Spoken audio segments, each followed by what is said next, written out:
Salut. J'étais en train de faire ma balade de marche nordique, hein. Et puis d'un seul coup, l'esprit s'est fixé sur des séances de co-développement que j'avais pu faire avec des groupes de managers dans une organisation pro. Et je me suis posé la question de qu'est-ce qui, dans ma posture de facilitateur, était en partie déjà du management, et que peut-être quelque part ma posture de facilitateur pouvait avoir un effet sur l'amélioration des compétences d'un manager.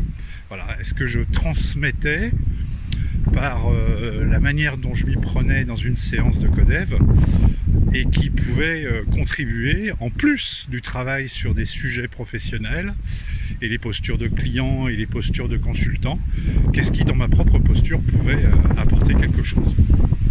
Alors, il y a un premier élément qui m'est venu, c'est le cadre. C'est-à-dire que le fait d'arriver avec une méthode précise, un timing, une organisation de la prise de parole, le fait d'avoir une espèce de double objectif qui est à la fois développer nos compétences managériales, mais aussi travailler sur l'aide d'une situation très concrète, dans un esprit de formation-action, eh ben, mine de rien, c'était déjà une manière d'apporter à une organisation et à des managers peut-être un renforcement sur leur rôle, sur le cadre. Et en particulier dans ce qu'on a déjà nommé des managers un peu laissés faire, qui peut-être trouvent tout à fait une partie de leur posture adaptée à un management collaboratif, un management participatif, à de l'organisation professionnelle plus démocratique. Eh bien, peut-être, eux sont de temps en temps dans un versant laisser-faire, et peut-être que le cadre du codev et ma posture d'animateur, de facilitateur, pourraient déjà aider finalement à la structuration, à l'organisation de leur travail en équipe, et je pense notamment à un lieu précis qui est l'animation de réunions. Alors ça, c'est le cadre. Après, je me suis posé aussi la question en quoi, typiquement, le fait d'être là en tant que facilitateur avec un groupe, à relancer le questionnement, à amener le groupe peut-être à fouiller davantage, à oser poser des questions, à s'intéresser à l'autre qui n'est autre que le client, eh bien, quelque part, je me suis dit, si finalement, quand on est souvent comme manager consulté soi-même comme étant un élément de la résolution de problèmes, je trouve que la posture de facilitateur, elle est aussi centrée sur le fait de questionner la question. Oui, c'est bizarre comme formule, mais c'est en quoi le fait que je relance le groupe comme facilitateur sur la découverte d'une situation, la compréhension d'une problématique, d'un problème, d'une envie, d'un projet, eh bien, finalement, je vais fouiller et je vais m'interroger véritablement au plus profond de tout ce qui constitue les éléments de contexte de notre client. Et donc, finalement, la transposition dans le monde du travail pour un manager, c'est peut-être justement aller investiguer, apprendre aussi à investiguer et à faire investiguer par les personnes avec qui il travaille, de manière à avoir le maximum de données pour pouvoir agir, prendre des décisions et donc des directions, et puis faire du pilotage, trouver les bons indicateurs. Qu'est-ce que je peux transmettre d'autre ? Je pense qu'il y a aussi cette dimension qui est celle de la permission. La permission d'expérimenter. Car on parle beaucoup finalement d'intelligence émotionnelle, mais on parle aussi d'intelligence collective, et puis on parle aussi de compétences douces. Alors effectivement, la capacité à expérimenter, à être créatif, c'est joli sur le papier. Maintenant, comment ça se pratique en co-développement ? Finalement, le modèle qu'apporte le facilitateur dans son comportement peut être aussi source d'apprentissage pour les managers. Et oui, des fois, il manque un participant, des gens arrivent en retard, des personnes posent des questions au mauvais endroit ou apportent une réponse au mauvais endroit.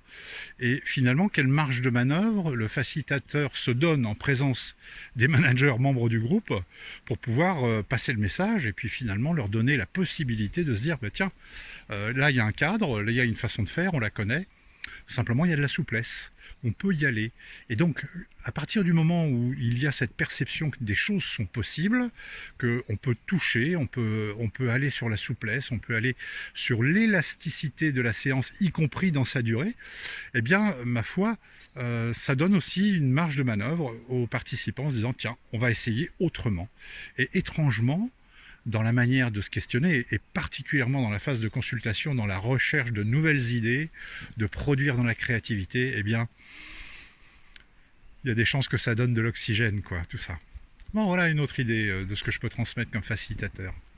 Dans un monde du travail où on cherche de plus en plus à trouver des solutions rapidement, à chercher un maximum d'informations pour pouvoir être le plus efficient, il est possible que les éléments de la nature humaine soient un peu malmenés, quoi, un peu comme un ordinateur qui serait en surchauffe. Alors je ne parle pas ici de burn-out, je parle de la notion d'individu dans son intégralité, et particulièrement dans la manière dont il perçoit, de la manière dont il incarne, la manière dont il ressent les situations professionnelles, à la fois quand il les exprime en qualité de client, et à la fois comme il les reçoit en tant que consultant, et que peut-être cela impacte son propre regard sur ses situations de vie et ses situations professionnelles. Alors, le facilitateur a aussi cette casquette, c'est au-delà de la technicité des questions, de la technicité du co-développement, que se passe-t-il du point de vue humain? Est-ce que son empathie est présente vis-à-vis du groupe, vis-à-vis du client particulièrement, vis-à-vis des situations, vis-à-vis des personnes dont nous parlons qui ne sont pas présentes dans la salle. Voilà. La proximité de ce que peut vivre notre client est quelque part une forme d'expression de notre bienveillance à son égard. Ah oui, bienveillance, c'est un mot extraordinaire qui englobe beaucoup de choses. En tout cas, la preuve de cette bienveillance aussi appartient à l'expression, au comportement, à la posture du facilitateur vis-à-vis du groupe, vis-à-vis du client. Bon, encore peut-être quelque chose qui se transmettrait à des managers, en tout cas qui peut les enrichir, à eux peut-être de percevoir où ça pourrait se mettre en œuvre en fonction de leur disponibilité et de leurs envies. il y a quelque chose qui est très particulier dans la facilitation de groupes de co-développement, c'est que finalement, par nature, on s'attend à ce que les personnes soient tellement émerveillées, l'effet waouh du co-développement fait que les gens reviennent, et finalement, ça marche très bien. Des fois, oui. Des fois, c'est un chemin. Et le facilitateur, lui aussi, quelque part, il est manager d'un groupe et quelque part, il doit conduire quelque chose qui est du registre de l'amélioration des compétences. Et parfois, dans ces améliorations de compétences, il y a des notions d'engagement, il y a des notions de régularité, il y a des notions de que faisons-nous ensemble pour atteindre un objectif commun.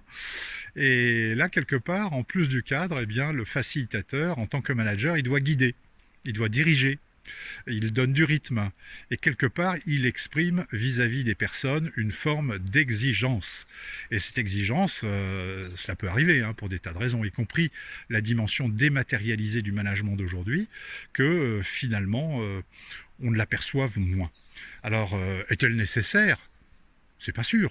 Mais peut-être que ça arrive, que les situations de gestion du groupe de co-développement donnent la possibilité aux facilitateurs finalement de montrer qu'il est un guide, finalement d'avoir à donner des repères plus précis sur la régularité, sur la présence, sur les horaires, la disponibilité, l'idée d'être concentré. Et donc tous ces éléments-là, oui, c'est un drôle de mot, j'appelle ça de l'exigence en tout cas, ce sont des repères. Et finalement, quand on exprime l'idée que le management se fait aussi par l'expression de valeurs, eh bien, ou de raison d'être, eh bien ces éléments sont présents aussi dans ce que peut exprimer dans certaines situations données par le client, où le facilitateur donne ses propres repères. Voilà, il n'est pas totalement neutre. Et quelque part, il transmet ça aussi à des managers. Je trouve que c'est pas mal pour aujourd'hui. Si vous-même vous avez des idées de ce que peut transmettre un facilitateur de co-développement, à la fois c'est intéressant d'en parler entre nous, et c'est aussi très intéressant d'en parler avec le commanditaire des actions de co-développement dans une organisation professionnelle. C'est à la fois que va-t-il se passer dans le groupe, entre pairs, et aussi quelle est l'ambition du facilitateur dans ce qu'il souhaite transmettre. Alors peut-être sans a priori au départ de ce qu'il veut à titre personnel. Il y a une notion de non-vouloir, ceci étant dans l'accompagnement, à partir du moment où on est sûr de l'amélioration de pratiques professionnelles de manager, en quoi lui-même a quelque chose à transmettre de sa pratique de management, de facilitation, un peu des deux quoi. Alors je reviens un instant sur cette expression d'exigence, parce que c'est pas très tendance, hein, c'est pas dans l'air du temps. Et peut-être pour préciser que si je tiens compte des postures que l'on rencontre dans certaines formes d'animation, de facilitation et de coaching, eh bien peut-être que le mot le plus approprié pour vous serait le terme d'ambition. Et l'idée de l'ambition, c'est quelle ambition en tant que facilitateur j'ai vis-à-vis de ce groupe. C'est en quoi ce que je vais leur apporter est quelque chose qui va aller au-delà d'un apport, au-delà d'amélioration de compétences, mais peut-être de véritables transformations. Donc si ces transformations sont admises, que les personnes en ont envie, accompagnons-les.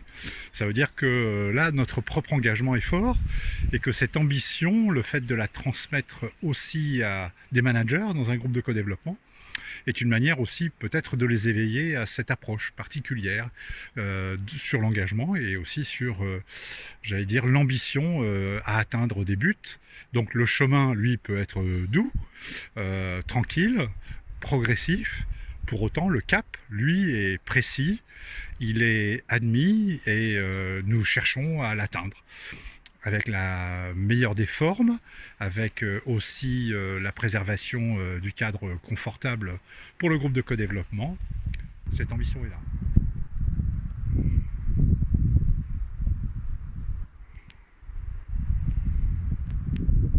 Il est temps de rentrer parce que ça se gâte, enfin ça se gâte. C'est pas un nuage qui va nous empêcher de continuer à marcher.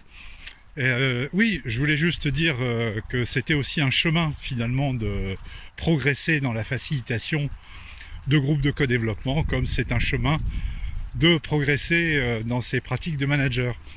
Donc peut-être faut-il des espaces aussi pour les facilitateurs. Alors déjà depuis quelque temps, il y a un groupe de facilitateurs qui s'est constitué, qui s'appelle Click Codev, et qui réunit régulièrement et une fois par an pour la fête du Codev, des facilitateurs débutants, confirmés, et aussi quelques commanditaires, pour pouvoir échanger sur nos pratiques, nous améliorer, et puis surtout admettre que de temps en temps, toute cette souplesse dont on vient de parler, eh bien, nous la mettons aussi au service de notre permission à évoluer, et pour nous permettre d'évoluer, on teste, on expérimente, on fait des erreurs, on s'autorise tout cela, et comme c'est la règle, d'être ensemble, bienveillants vis-à-vis de toutes nos pratiques, eh bien c'est ce qui permet aussi à ce groupe de continuer à approfondir ses pratiques, à parler vrai, et puis finalement à toujours trouver des ressources dans les pratiques des autres. Allez, à bientôt.